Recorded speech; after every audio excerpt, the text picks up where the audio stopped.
Since we're on the topic of sports and fitness, it is very plausible for injuries to occur. This could be because of an accident, poor training technique, or the overuse of a particular part of your body. But how do we avoid these injuries? What should we do if they occur? Let's take a look at what the Vice President of the European Federation of Sports and Exercise Medicine, Dr. Karel Micallef-Safrich, has to say on the matter.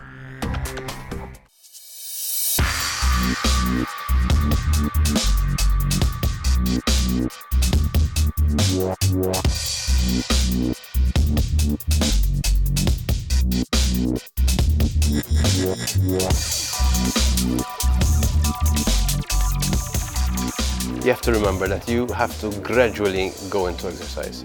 You cannot expect to go and run a 40-kilometer marathon within 2-3 weeks of training. So it has to be a gradual increase in training.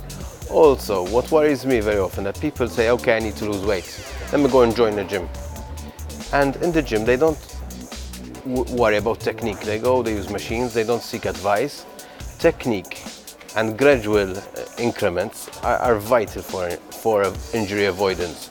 Also, you have to add what we call, the warm-up, so you gradually start the exercise, and also stretching the joints and the muscles you're going to be using. The RICE concept, which is rest, ice, compression, and elevation. So you stop, you apply ice, not directly on the skin because you burn the skin. You elevate if you can, so if it's your ankle, you sprain your knee, you raise it above, you sit down and you raise it high, and you compress by applying a bandage. The truth is, if the pain is very severe or it persists after 2 or 3 days, you should seek medical advice. Now with other sports, and especially nowadays when more and more people are doing exercise from a health perspective and also for fitness, we're getting everything. We're seeing everything that's related to the musculoskeletal system. So you get people who are unfit and suddenly they're doing exercise, so they get injuries which we would previously associate with athletes.